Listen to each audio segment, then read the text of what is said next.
Hello, Mark Clayborne here, your author, your mentor, your coach, and your lead generation master. How's everybody doing today? Again, we're going live today. I'm going to talk about 10 mandatory things that you need to consider before you bring on a customer.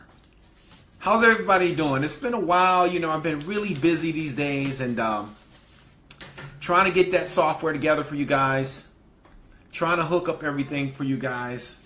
And I just love doing these Facebook Lives.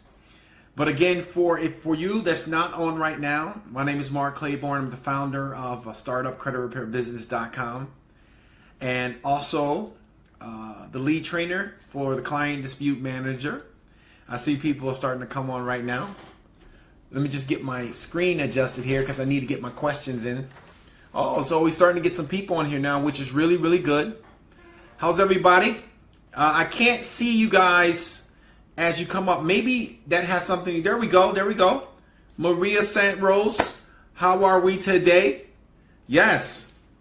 Like I said, I am going to constantly deliver you guys great information. How's everybody? Felicia, how are you doing today? Yes. Everybody's coming on today because you know what? Got some great information for you. And I hope that you continue to come and watch the Facebook Lives. Miss Woods, how are you? Miss Woods, you're taking action. I love it. You're going to get a lot of customers based on that one little car sign that you put on your car. I love it. Keep up the good work. Yes. All right. So people are starting to come in. And while people come in, if you have not signed up for the free trial, the 30-day trial of the Client Dispute Manager software, go over to startupcreditrepairbusiness.com, startupcreditrepairbusiness.com, and sign up for the free 30-day trial for the Client Dispute Manager cloud-based software. So how's everybody doing today? Is anybody out there making any money? Say yes, say I. If you're making any money, say I. Raise your hand if you are making some money, because that's what I want to see. Is anybody making any money out there?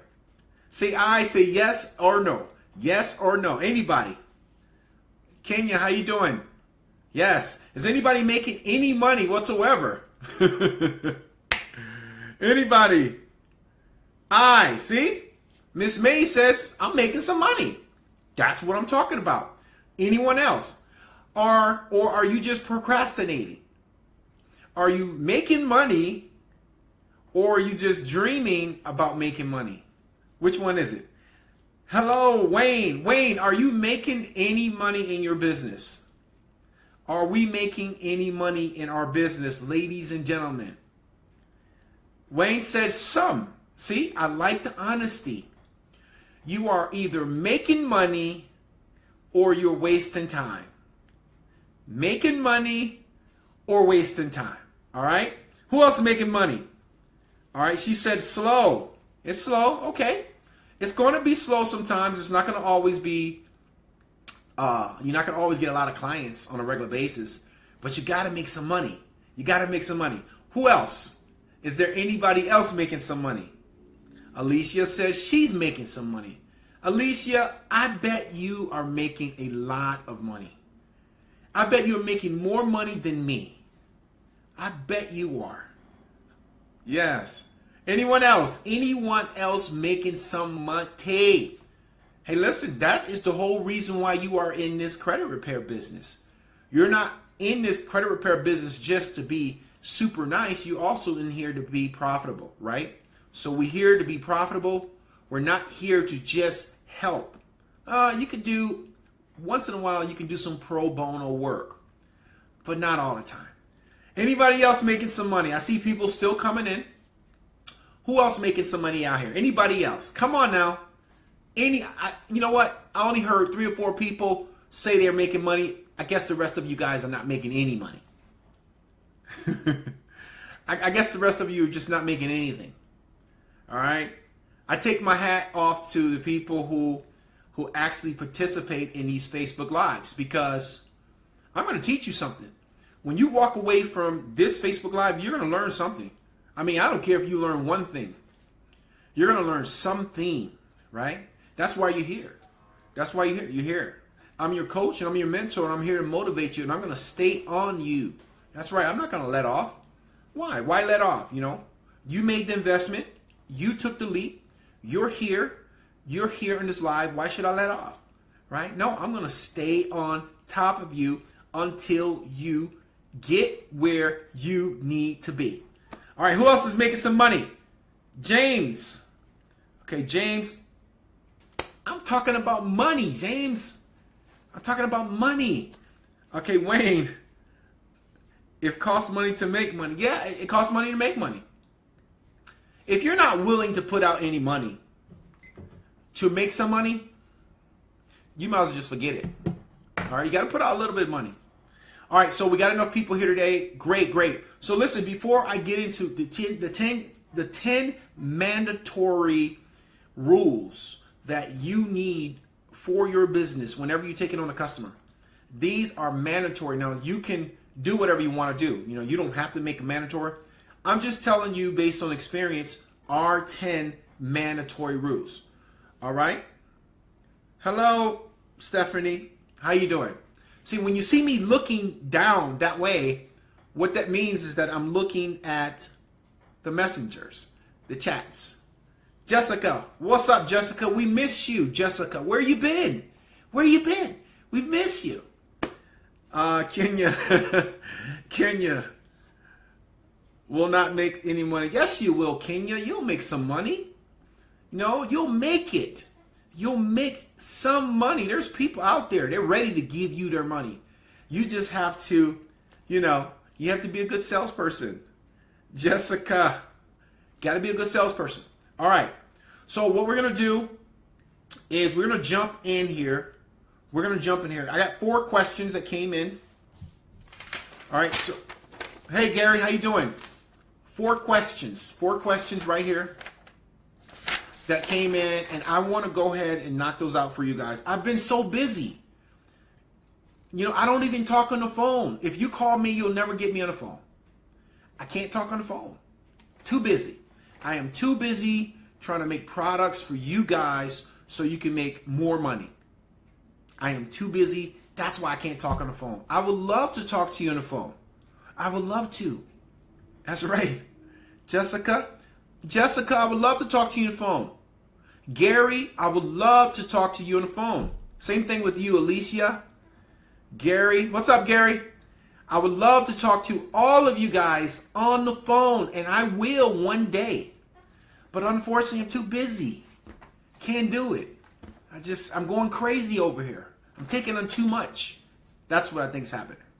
All right?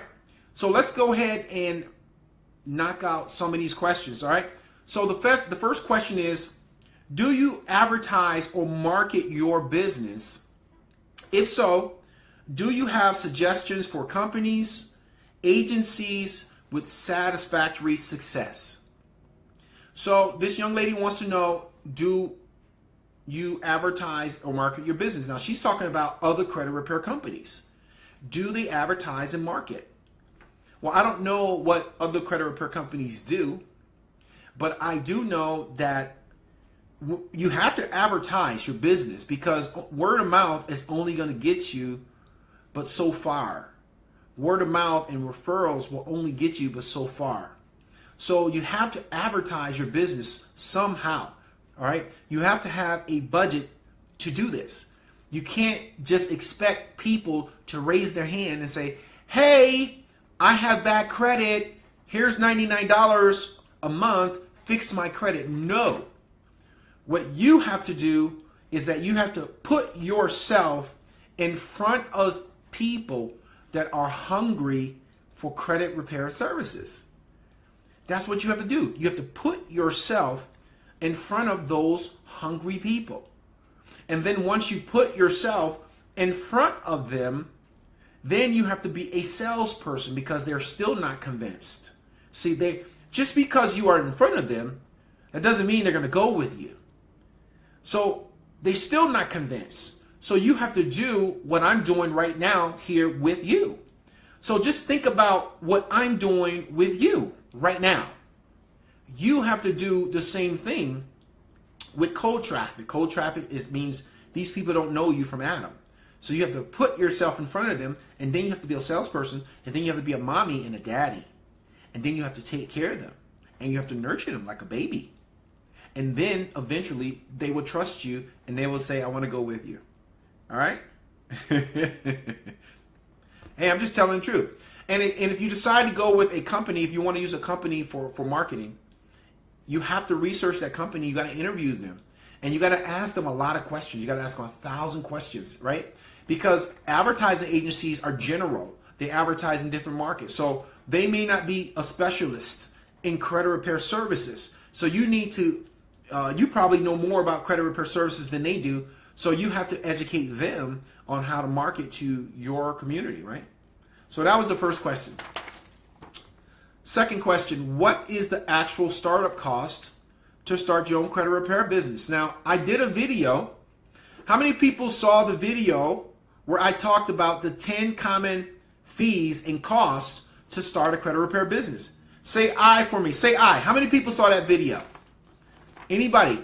How many people saw the video that talks about the cost for starting a credit repair business? Has anybody seen that video? I know you guys have. I know you have. Yes. All right. There we go. I did. Rose said I did. Easy said I did. Felicia said yes. Of course. Of course. A lot of people seen that video. Let me you want to know how many people really seen that video? I'm going to tell you how many people seen that video because of my marketing. 100,000 people across Facebook, YouTube, and Google AdWords. I feel like a celebrity because thousands and thousands and thousands of people know me, but I don't know them. So when people call and they say, oh, I've seen you on YouTube, I don't know who they are. It's marketing. That's what it is. Okay? All right. So the third one. I'm looking to use ScoreSense for my clients. Is there an option to become an affiliate with ScoreSense? If so, where do I get the info from? Now, ScoreSense is a credit monitoring company. It's like credit monitoring. I don't know anything about ScoreSense. Do you guys know anything about ScoreSense? And do you guys know if they have an affiliate program? Do you know anything about ScoreSense? And do you know if they have an affiliate program? I guess not. No? Nobody knows anything about ScoreSense? Joshua, the video is stuck. Okay. Yes, they do. So, I guess ScoreSense do have an affiliate program. Marie says no. Brenda says, I just know that they are very expensive. Well, you know what? I don't use ScoreSense anyway inside of the software. So I'm just addressing the question. Okay, Felicia says ScoreSense does have an affiliate program. What's up, Daniel? So I don't know. I don't know anything about ScoreSense. Felicia said they have an affiliate program. Another young lady said they did. Somebody else said that they're expensive. Okay, I don't know anything about them. All I know is about Credit Check Total, Privacy Guard, and Identity IQ. That's all I know about. All right? All right, one more question and we're going to dive deep. Okay, one more question. All right.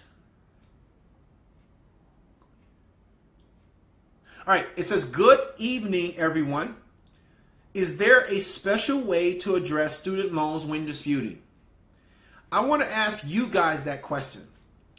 Is there a special way to address student loans when disputing? Is there any special way to address student loans when disputing? Because what I'm going to do, I'm going to read from the answers and I'm going to tell the world the answers. Come on, everybody. Every one of you on this call is credit repair specialist. So tell me, is there a special way to address student loans when disputing? Tell me, anybody. Come on, credit repair specialist. Come on, guys. You guys are the experts. No, nobody knows anything. Come on. Is there a way? Is there a special way for disputing? About time somebody responded. Kevin said no. Jessica says, hey, Kenya, is there a way? Kenya, this is what Kenya said. You treat them the same way as anything else. Anyone else. You guys are shy. That's what it is. You're shy. You don't want to participate. You don't want to engage. Brenda says, still haven't executed student loans. And Jessa, la. Okay, Kenya. Has to be verifiable and accurate and timely. Thank you, Kenya. See, Kenya, you know what? You know, I can see you. You know, you've been studying, Kenya. Kenya's been studying, guys. Pat, what's up? Pat said no, the same way as others. All right, there we go. Alicia, you are the credit repair specialist. What do you think? Hey, Gary, what do you think about student loans? Is there a special way that we need to handle them? Because, you know, student loans are difficult. They're tough. They're federal. You know what? The private student loans, those are private loans, all right? So you deal with them differently. The federal student loans are a whole different ball game, all right? Because they have deep pockets, all right? So they're going to fight you until you turn blue, all right? So their pockets are deep, the federal student loans. Gary says, I don't think so. This is Gary, the lawyer. He says no. Alicia says the same. So there you go. So if you're watching this Facebook Live right now, and this was your question, then there it is. They answered it for you. All right, here's the last one. Here's the last one. And this one's a little long. Latrice, this is for you. Hi, everyone. My friend just informed me today that they started working on her credit. And she received this letter, okay? She has to go to court tomorrow. We live in Texas. She said that this is from something rental place from 2011 or 2012. How should she proceed? Isn't the debt past the statute of limitations? Any court advice would be greatly appreciated. Anyone has any experience dealing with this?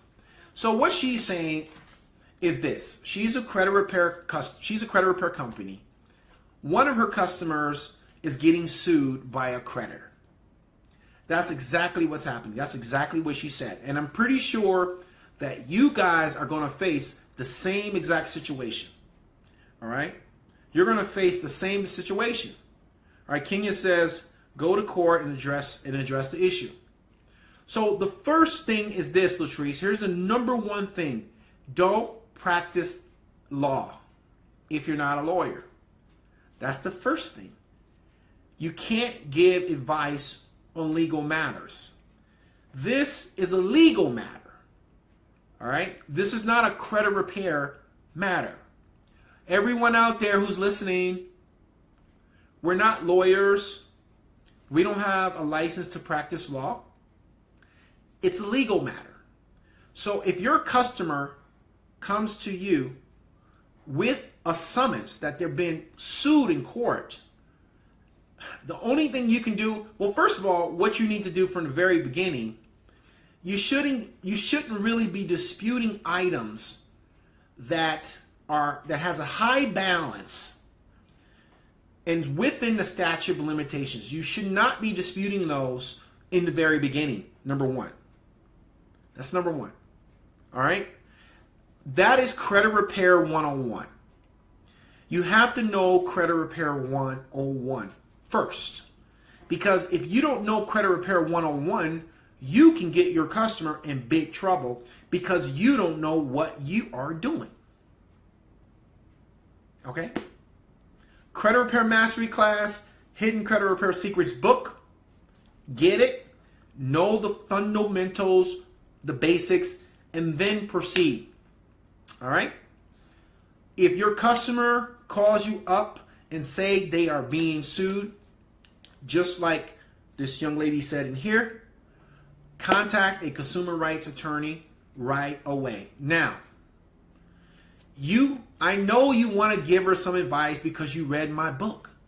I know you do. I know you want to say something to her, and you probably are. You probably are. Understand your boundaries on when you're giving legal advice, when you're giving just advice. All right. Now, you can say something like this, what I've said. Hey, I've been in a similar situation like that, and I went to court. I answered it. Okay. It's indirect, but you're just telling them what your experience is.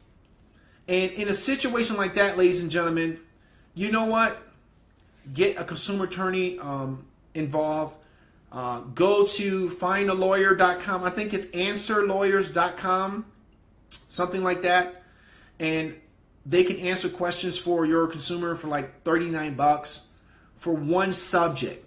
So if you don't have time to contact a consumer rights attorney, pay like $29 or $30 and get some guidance for that particular area. All right. So if she was served, the only thing you can do is go back, look at that debt, look at the statute of limitations, and explain to your customer that based on your state, based on what I'm seeing, that the creditor or the collector can still sue you. All right. And just advise her to go to that website, get an attorney involved. Let the attorney guide her. You don't want to practice law, but you don't want to ignore a summons either. You know, I always say that if someone sends you a summons, try to settle it before you go to court, right? But if you try to settle it before it goes to court, then they have the upper hand because they're going to sue you anyways. It doesn't even matter. So if you don't abide by their agreement, that during your settlement, they're going to be like, no, and then they're going to go to court anyways. But you should always show up in court, even if you are getting sued. Answer the summons, build your own case, and present it in front of the judge. Okay? All right. I know that was kind of long, but, you know, I know a lot of lawyers, have a lot of access to attorneys. Okay? Have a business. So I kind of know what's going on. You know, we deal with a lot of stuff here at Startup Credit Repair Business Training Center. All kind of stuff. You know, so I have to know how to educate you guys. And I have to know how to teach you guys best practices, right? Okay. So let's get into what you came here for. What's up, Willie? Willie said, hire a consumer attorney. Yeah, you're right. All right, so let's get into what you guys came here for. All right, let's talk about the 10 key things, the 10 key things that my little credit repair company, I do have a little credit repair company. So you guys, did you think that all I do is educate and YouTube videos and drive flashy cars and take a lot of money to the bank and fly all around the world and sip pina coladas? Did you think that that's what I do? That's all I do? No. We have a little small credit repair company, and we don't do a lot of volume of customers because we have all these other companies. But we do have a small credit repair company, and guess what? From once a week, I do a dispute. Once a week, I look at my customer's file, and once a week, I do audit. All right, I audit the files once a week to see what's going on, and then once a week, I may pick up the phone and talk to my customer. Hey, how you doing? You know what? How can I help you? And is everything going okay?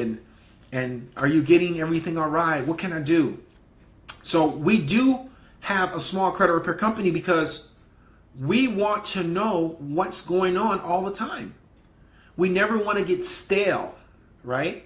So I want to be in the battle, in the front line. I want to be talking to customers. I want to see how the software works. I want to make sure the software is user-friendly for you guys. I want to make sure there's enough education. I want to stay on top of all the laws, the surety bonds, and all the requirements. I'm in there with you, all right? But there are 10 things that I will not accept from a customer. Now, some of them are negotiable, and you can do whatever you want to do. I'm just telling you the 10 things that we do, and maybe you could take some of these and use it for yourself. All right, so let's hear for everybody else. What is one of the mandatory things that you require your new customers to have before you accept them as a customer? What is one thing? Just type in there for me in the chat box. What is one thing that you require? So you give me one, I'm going to give you two. You give me one, I'm going to give you two. That way everybody here that's listening to this call right now can learn from this call. All right. So Mark said credit report. That's it, Mark. Gary said money. Absolutely, Gary. They got to have money. Cook said, Kenya said checking account monitoring system. Yes. Kevin, credit report. Willie, credit card. Alicia Jones, monitoring. Williams, credit report, credit monitoring. Okay, good. ID. Yes, Kevin said ID. Good. Now, the reason why I'm saying this, guys, is because whether you're new to the credit repair business or you will establish credit repair practitioner, we never stop learning. Like, our learning is forever. We never stop learning. That's why masters have masters. Have you noticed that? If you notice that, the running backs for football have coaches to teach them how to run. Think about that. Running back coaches, quarterback coaches, a quarterback can already throw. But why does a quarterback need a quarterback coach? See, I'm your coach, and I have coaches. Even coaches have coaches. Right? Even coaches have coaches. Even Michael Jackson, when he was alive, he had regular sessions with Tony Robbins, the motivational speaker. And he was the biggest guy in the world almost. So remember, we always have to learn. We never stop learning. Everybody has a coach, right? So thank you. Everybody's giving me what they need. ID, social security number. I need them to promise to give me their mail on time. Look at that. Look at that. All right, so here's what I want you to do. I want you, well, first of all, every time you come on these Facebook Lives, you guys need a pencil. You need to be writing things down, all right? You need to be writing or typing or whatever, because this is not like transcribed or anything. So these are key diamonds that you are getting, not just from me, but you're getting from everyone. All of these experts on the line. All right. So number one, I didn't see this. No one said this here. The number one thing that I look for is attitude. If you have an attitude from the first call on the conversation, you're done. I don't care what customer you are. I don't care how much business you want to send me. If you have an attitude from the very beginning, it's over. It's over. Thank you, but no thank you. Click. Has anybody ever experienced a customer with attitude? Say I. Has anybody experienced a customer with an attitude right from the beginning? Say I. Anyone else? Thank you. Attitude is number one. Thank you for keeping track. I want you to keep track, okay? All right. Mark Clay said I. Gary said I. Kevin Pratt said I. All right. No attitude. No attitude. Why? Why is that, Mark? Because that person will be a problem for you. That person will be a problem for you. Fire them before you hire them. All right? Fire them before you hire them. But Mark, I don't have any customers. Fire them before you hire them. But why? Because that is the person that if you don't get their credit score up in a certain amount of time, they will ask for a refund and they will file complaints against you. All right? Fire them before you hire them. Gary said 100% right. Mark, I have a customer wanting me to dispute things that will hurt her score more, and I refuse. That's it. That's another thing. Customers with unrealistic expectations. And I didn't even put that in my 10. But I'm going to put that under number 1, attitude. Get rid of them before you take them on. But Mark, they offer me $1,000 up front. I don't care if they offer you $20,000 up front. Fire them before you hire them. All right, number 2. Number 2, email. Email. How many customers have you run into that say, I don't have an email, or I'm going to use my wife's email, or I'm going to use my brother's email? Has anybody ran into that situation? Oh, I don't have an email. Usually old school. That's old school usually. Has anybody ran into email? Okay. Violation of crawl. Has anybody ran into that? No email. No one? Okay. Yes. Gary said yes. All right. Take money up front. Yeah, you can't take money up front. All right. Kenny said no. So let's talk about email for a second. All right. This is important for you guys because most of you are using software. So it's mandatory that every single customer that comes into your credit repair service has an email.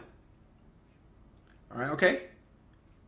And not only should they have an email, they need to have a valid email. You with me? Well, Mark, they have an email. Well, I know they have an email, but a valid email, not a junk email. I'm getting too many support tickets. Oh, my email, the software's not sending the email. Oh, what's going on with the email? The software's not sending the email. And really, it's not the software. There's no problem with the software. The problem is with your customer. Okay? That's where the problem is. So, whenever you are taking on a customer, make sure they have a good email. And not only that, ask them, hey, how often do you check your email? Do you check your email a lot? Or do somebody else check your email? You want to know why is it so important that they have a valid working email? Can anybody tell me why is that so important that they have a valid working email? Can anyone? Can anybody tell Alicia, why is it so important that your customer has a valid working email?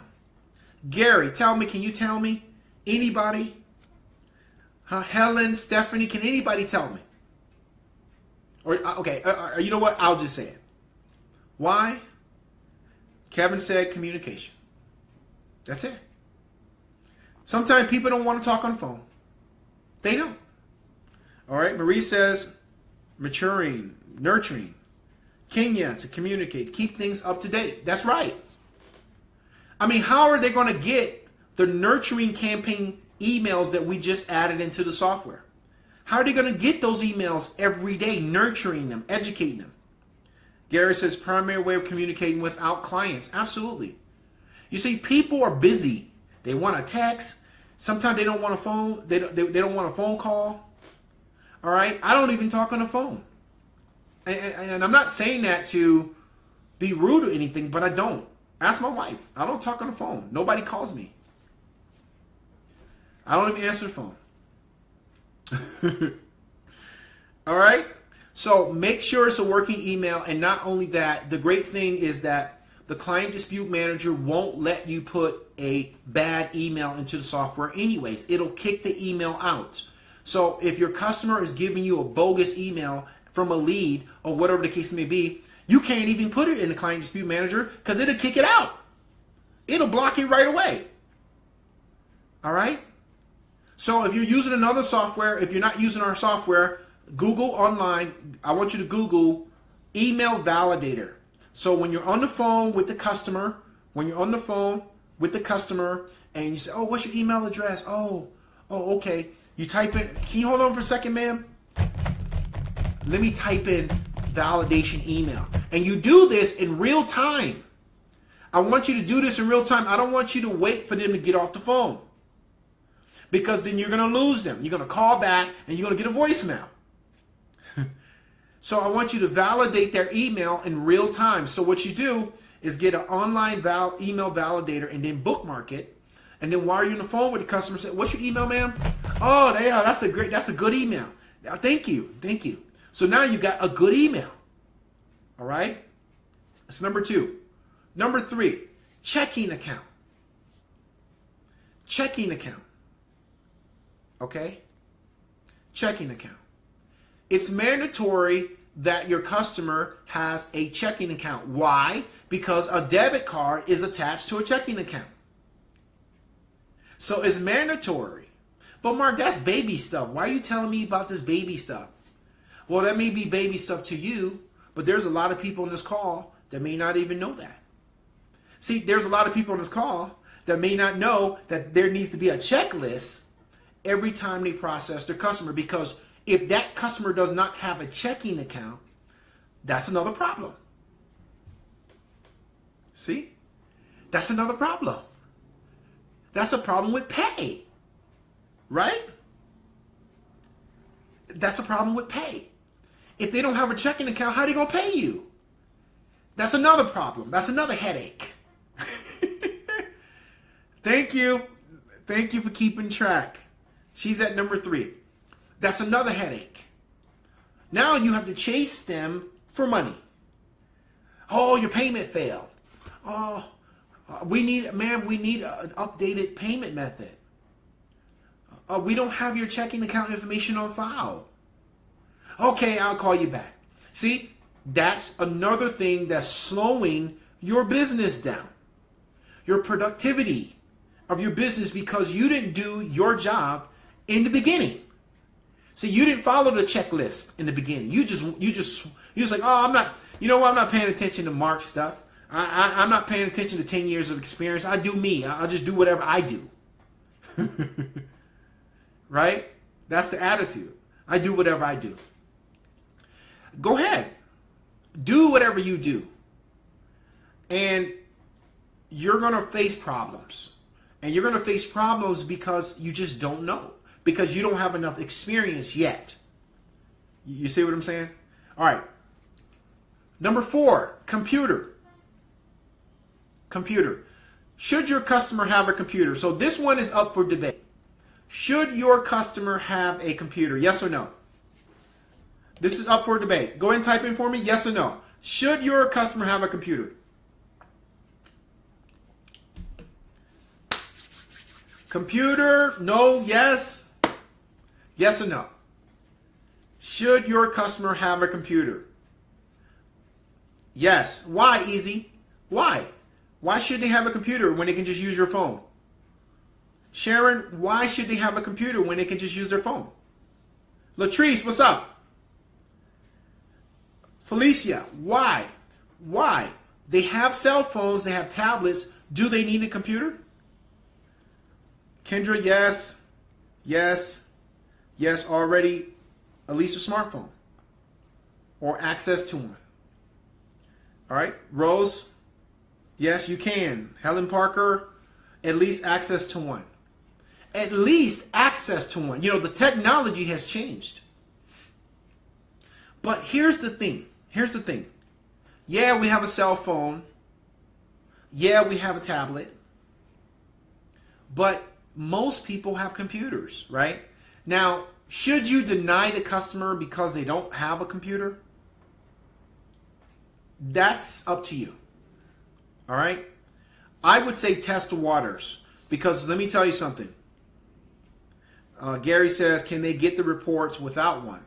See, Gary's talking about how is your customer going to get the credit reports?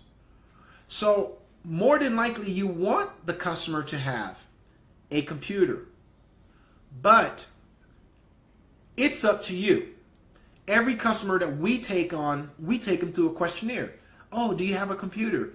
How do you communicate with us? You see, so if they say, no, I don't have a computer. Okay, well, if you don't have a computer, well, how are you going to communicate with us? How are you going to send us documents? Are you going to fax over your credit reports? Are you going to go to Kinko's and Staples every time you get an update? I mean, are you going to scan them with your phone and send it to us? How are you going to communicate with us? So that is really up to you on how you want to do that. All right. Credit monitoring. A lot of people said credit monitoring, which is absolutely correct.